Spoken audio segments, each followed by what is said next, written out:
Bem, meus amigos, eu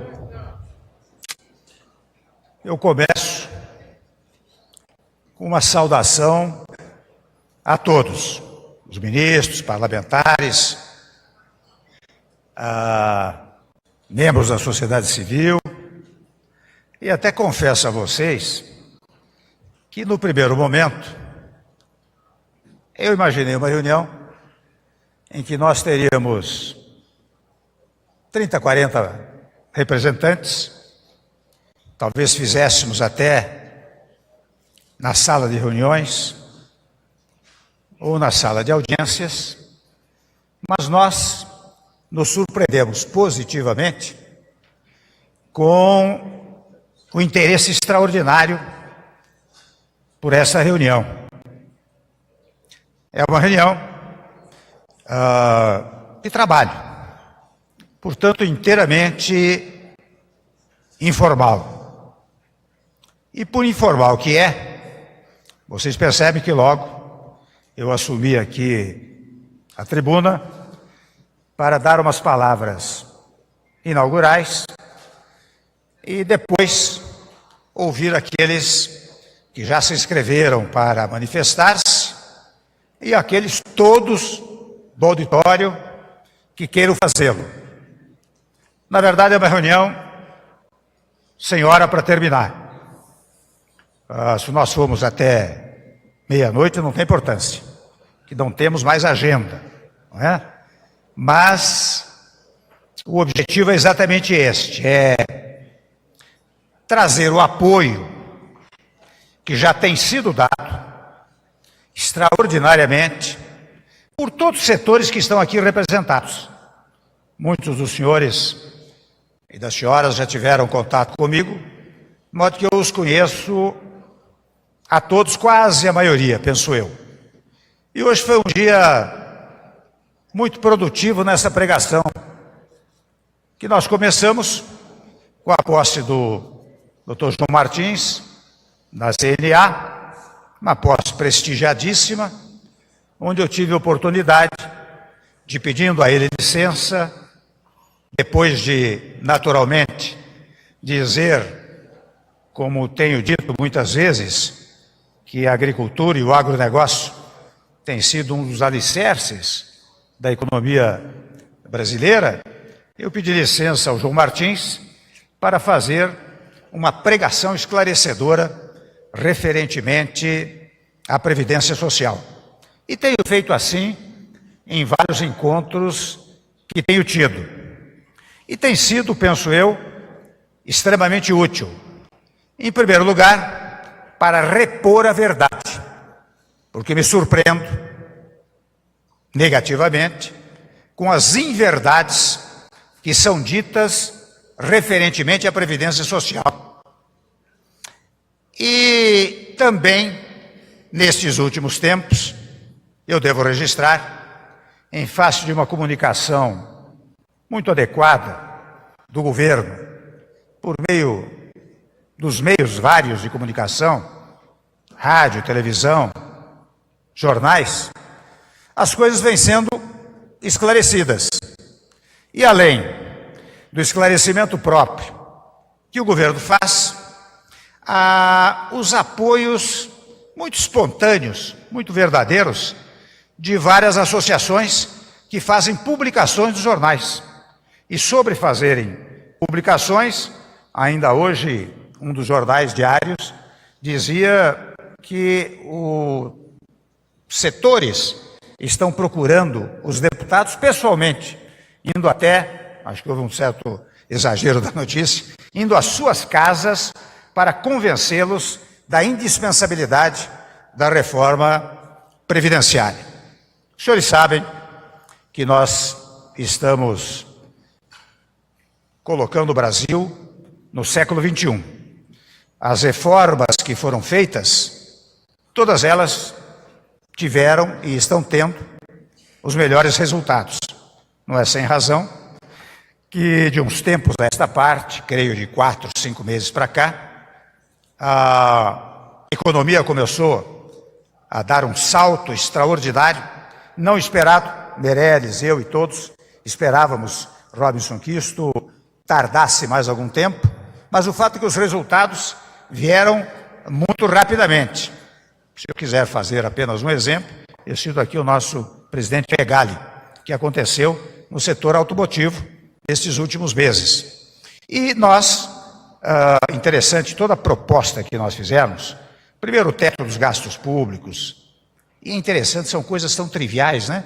A gente fala em teto de gastos públicos, parece uma coisa meio mágica, mas ela é de uma singeleza, de uma frugalidade ímpar, porque na verdade a equação é esta: você só pode gastar aquilo que arrecada. É simples, como acontece na sua casa, como acontece no governo.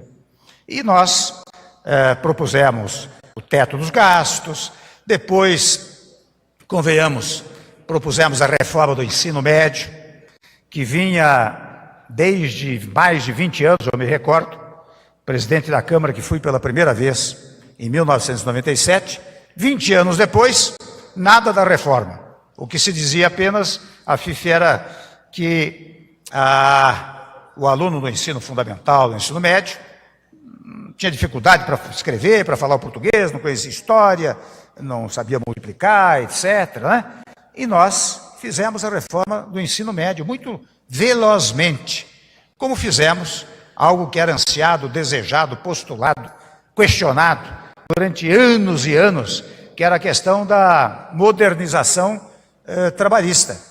E tudo isso nós fizemos com base no diálogo. O Ronaldo, nosso ministro, saiu falando com as centrais sindicais, com as federações, e conseguiu um acordo muito saudável.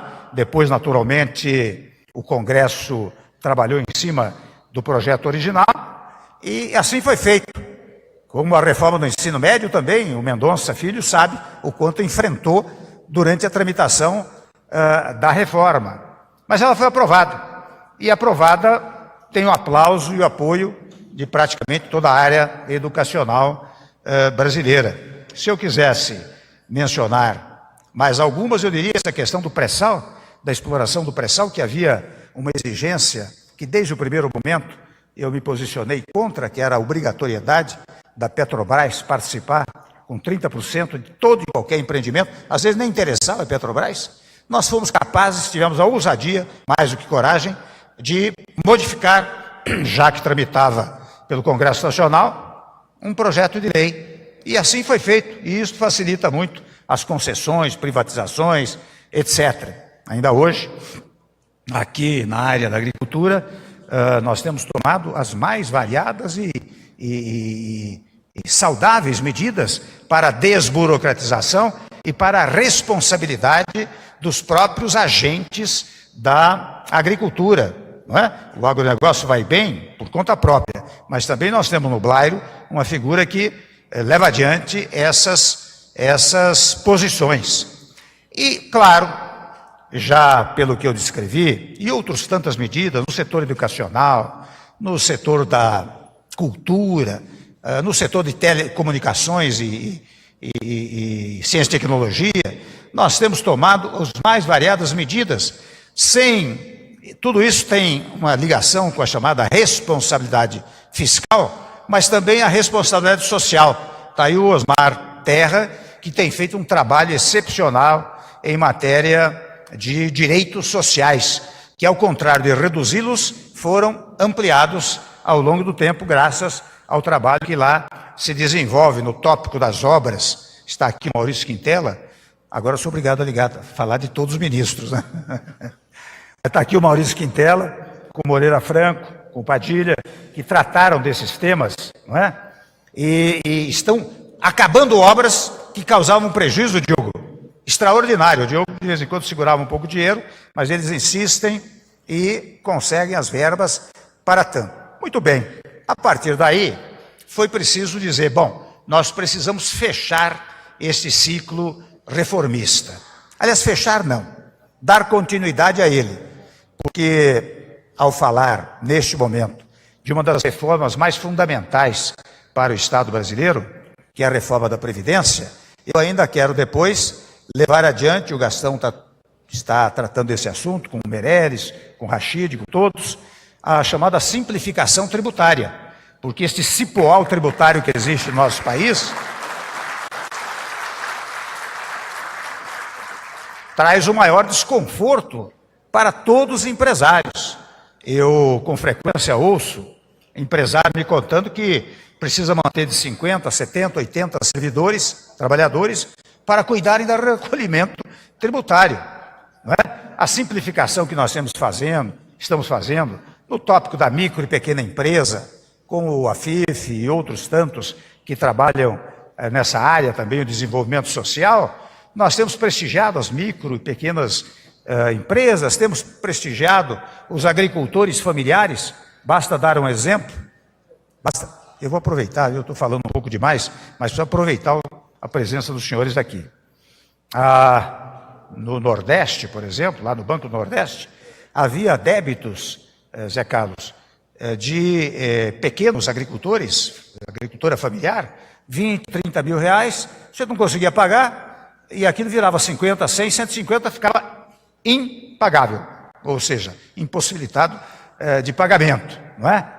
Nós editamos uma medida provisória que basicamente dizia mais ou menos o seguinte: se você for lá e acertar 5% do crédito, do débito, você reabre o crédito no Banco do Nordeste. Isso foi feito com milhões de contratos que se deram lá naquela localidade. Estou fazendo um breve resumo, brevíssimo resumo do que tem acontecido, como na área de relações exteriores, nós universalizamos as nossas relações.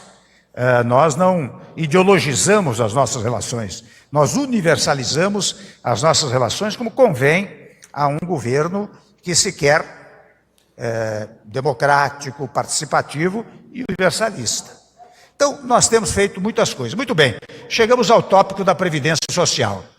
E aí, é preciso o empenho de todos, como já vem sendo feito. Vocês sabem que nós só conseguimos chegar até aqui porque, na verdade, nós tivemos e temos o apoio do Congresso Nacional. Eu montei um governo praticamente semipresidencialista, que é algo que mais adiante eu quero até voltar a esse tema, porque acho que pode ser o caminho para o Brasil no futuro próximo. Não é? Mas eu fiz um governo que atentou à realidade constitucional brasileira. Ou seja, quem governa não é o executivo tomando o legislativo como seu apêndice. Quem governa é o executivo juntamente com o legislativo. Quem não tem apoio do Congresso Nacional não consegue governar. E nós tivemos esse apoio. Por isso eu pude fazer essa descrição que fiz até agora. Mas, neste momento, está na pauta a reforma da Previdência Social. Que, para dizer o óbvio, vocês sabem, têm lido, têm tomado dados a respeito disso, e sabem que a Previdência está praticamente levando à falência os estados brasileiros e alguns municípios brasileiros, não é? E grandes dificuldades para a União Federal, porque o déficit vai crescendo. Cada vez que cresce, eu só ouço falar em 45 milhões a mais, 50 milhões a mais, a significar que daqui a 2, 3 anos, quem sabe, a reforma não seria suave como esta que eu vou descrever aos senhores e às senhoras, mas será muito mais radicalizada. Quem sabe radicalizada a um ponto desagradável, como aquilo que aconteceu em Portugal, na Grécia, em que, retardando a revisão previdenciária, foi preciso fazer cortes de 20%, 30% na pensão dos aposentados, no vencimento do servidor público e fazendo com que o país passasse por situações de grande constrangimento econômico. Então, quando eu chego no tópico da Previdência, eu digo, nós precisamos fazê-la já. E aí é interessante, nós precisamos do apoio do Congresso Nacional, que nos dá sempre, reitero, um apoio extraordinário. E tem dado apoio, por sua significativa maioria, até o presente momento, para a hipótese da reforma da Previdência.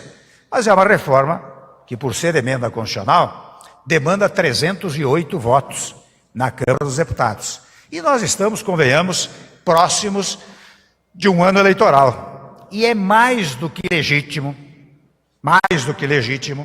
que o parlamentar se preocupe com os efeitos de uma eventual votação que ele dê na Câmara dos Deputados ou no Senado Federal. É mais do que legítimo. Eu fui parlamentar em 6 mandatos e sei o que significa a proximidade do ano eleitoral. E nos primeiros momentos, convenhamos, quando nós lançamos o primeiro projeto de reforma constitucional, que era muito mais amplo, houve muita mobilização popular. E é claro, mais uma vez legitimamente, o parlamentar se preocupou. E se preocupou muito com a hipótese de chegar no ano eleitoral e tivesse um repúdio, digamos assim, de natureza eleitoral. Mas o fato é que neste momento em que nós estamos apresentando, o relator, o Arthur Maia, está apresentando um novo projeto, fruto de uma emenda chamada emenda aglutinativa, hoje ele tem uma suavidade extraordinária. Em primeiro lugar, eu quero dizer que a redução do primeiro projeto para este projeto ainda importa uma grande economia para o poder público. Ainda há pouco o Dr. Robson me demonstrava que no projeto original era quase 1 trilhão em 10 anos. Este projeto é mais ou menos 600 bilhões em 10 anos. Mas entre 0 e 600 bilhões é melhor a economia de 600 bilhões de reais. E ora, digo eu disse de manhã, quem esteve de manhã lá na CNA, talvez se recorde do que eu disse no período da manhã e o que eu tenho dito ao longo do tempo. Para que o parlamentar vote, é preciso que tenha apoio popular. E este apoio vem vindo, vem crescendo significativamente. E é natural, o parlamento, ele ecoa a vontade popular. Então, se a vontade popular é contra, é natural que ele esteja contra. Mas na medida em que a vontade popular começa a ser a favor, também lá no parlamento, onde ecoa a vontade popular, reitero, também o parlamentar se sente mais confortável para votar pelo Brasil. E neste particular, outro fato que quero levantar é o seguinte: quando você vota uma matéria, você votou o teto dos gastos, votou a reforma do ensino médio, votou a modernização trabalhista, você tem um fundamento, uma explicação. Votei por causa disso, ou não votei por causa daquilo. Esta é a posição de todo e qualquer parlamentar. Os parlamentares, convenhamos, hoje a classe política é muito criticada, mas os parlamentares brasileiros têm feito muito pelo nosso país. Muita atividade. Eu volto a dizer, nós chegamos aqui em função do Congresso Nacional. Pois muito bem, vamos tomar a reforma da Previdência. Então, o sujeito diz assim: eu vou votar contra a reforma da Previdência. A primeira coisa que se há de perguntar é o seguinte: você é contra porque os trabalhadores rurais, que são pobres, são apenados por esse projeto? Eles não, porque isso daqui não está no projeto. Você é contra porque os idosos, aqueles pobres que chegam numa certa idade e recebem um salário mínimo, estão apenados pelo projeto? Também não, porque esses não estão no projeto. Você é contra porque os deficientes são apenados pelo projeto? Também não, porque os deficientes estão fora. É o chamado benefício de prestação continuada. Você é contra porque a reforma da Previdência impede o direito adquirido, elimina o direito adquirido? Não, porque o direito adquirido está no texto constitucional, não há como violá-lo. Você é contra porque aqueles que já completaram o tempo de serviço e poderão aposentar-se a qualquer momento, não se aposentarão mais? Não, porque isso está garantido não só pelo texto constitucional, mas pelo texto da emenda aglutinativa. Você é contra porque a idade é uma idade, digamos assim, muito alta, 65 anos para o homem, 62, 63 anos para as mulheres?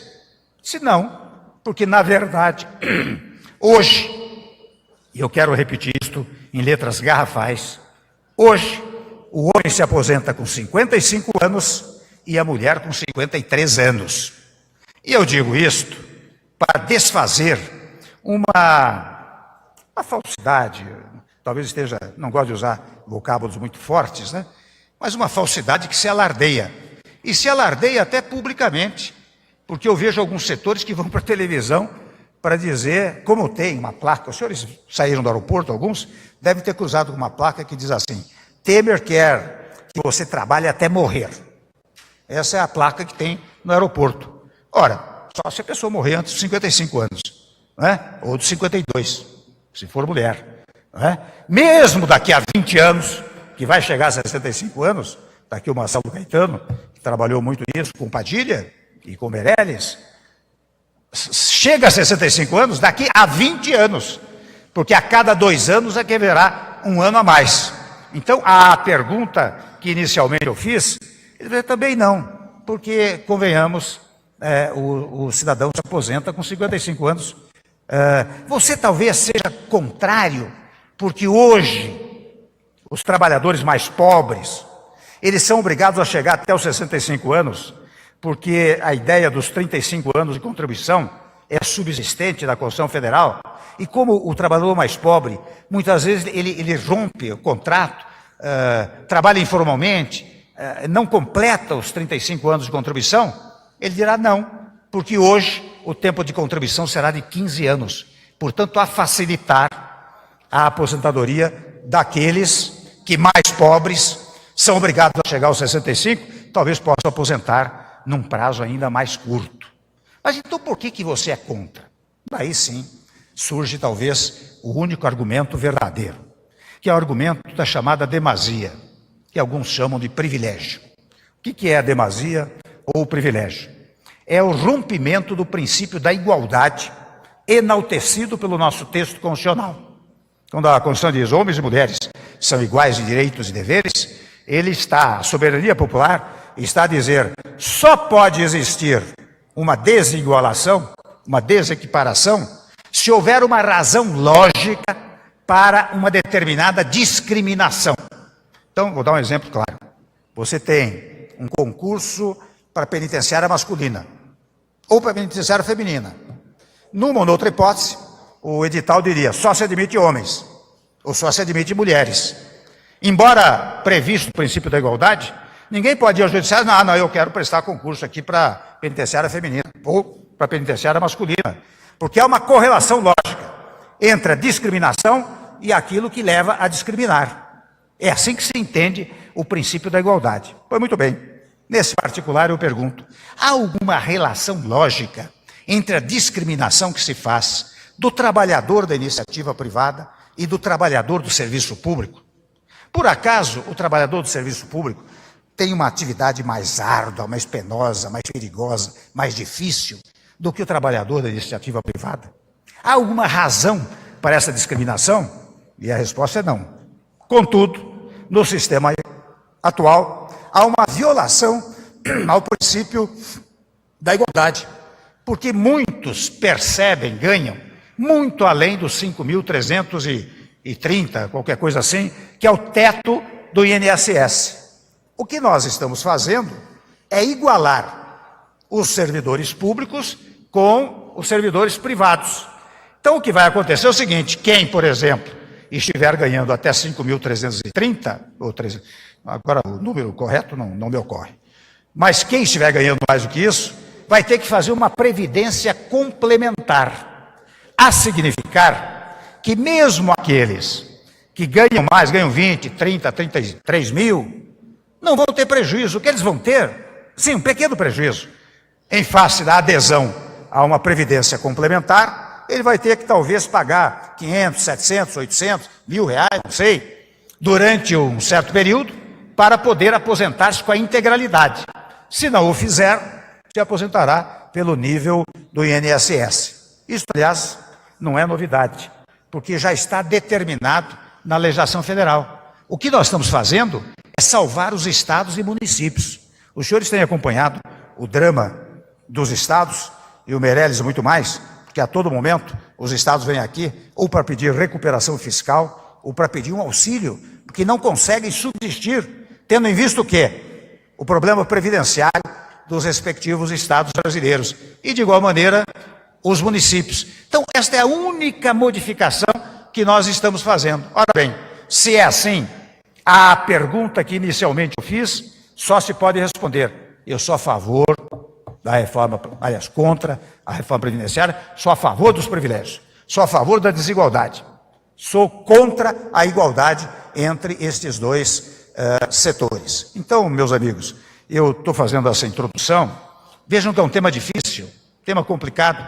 Eu vejo que muitas e muitas vezes os nossos deputados, com muita razão, eles temem um pouco em função das eleições, mas recentemente o Senado Federal, até os pesquisadores do Senado Federal, publicaram uma tabela mostrando, lembra o Moreira Franco até, que na reforma que se deu em 98, se não me engano, quem votou a favor da reforma previdenciária, 70 e tantos por cento foram reeleitos. Os que votaram contra, foi 48%, etc. Eu próprio sou um exemplo disso. Eu me recordo que num dado momento, em 95, 96, quando tramitou pela Câmara dos Deputados a reforma previdenciária, eu fui relator depois que a reforma previdenciária caiu por um voto. E o presidente Fernando Henrique me chamou e me disse: olha, quero que você seja relator. Eu era líder do PMDB. E eu assumi a relatoria. Ora, assumi e aprovamos a reforma previdenciária, e alguns me disseram: ih, rapaz, você nunca mais será reeleito. Pois bem, eu tinha sido eleito com 71 mil votos na eleição anterior. No ano seguinte, eu fui para a eleição, e o Arthur Maia, que é o relator da reforma previdenciária, que acabou de chegar, fui para a eleição e fui eleito com 206 mil votos. Por uma razão singela. As pessoas perceberam que a reforma não era um bicho-papão, que era pelo bem do país. E, portanto, não causava nenhum prejuízo a ninguém, não é? E a grande massa, quando você toma os dados, 30 milhões de pessoas custam, sei lá, cento e tantos bilhões. 1.900.000 pessoas custa um terço ou 2/3 disso, não é? Há uma desigualdade, desequiparação extraordinária. Então, quando nós pedimos a presença dos senhores aqui, o que nós queremos pedir é que os senhores, nas suas publicações, nas suas falas, nos seus encontros, nos seus contatos com os deputados, revelem a importância desta matéria, não é? E especialmente porque é interessante, com isto tudo, nós vamos privilegiar também o emprego, porque com isso a economia dá um salto. O nosso grande temor, a economia que vai muito bem, o Meirelles sempre diz isso: se nós não votarmos, se não conseguir votar a Previdência, ou se reprovar o sistema previdenciário, é possível que a economia sinta os efeitos negativamente. E sentir efeitos negativamente significa eliminação de postos de trabalho, significa ausência de desenvolvimento no país. E vou dizer aos senhores o seguinte: eu acho que nós temos que fazer um esforço concentrado nesta semana. O presidente Rodrigo Maia já marcou o início da discussão para quinta-feira e pretende votar na segunda ou terça-feira, quem sabe, não é? Esta é a designação que foi feita pelo presidente da Câmara. E não há momento melhor. Os senhores podem perceber que a imprensa toda brasileira, sem exceção, não é? Está apoiando com editoriais, com notícias, não é? Então, o momento, a hora é agora.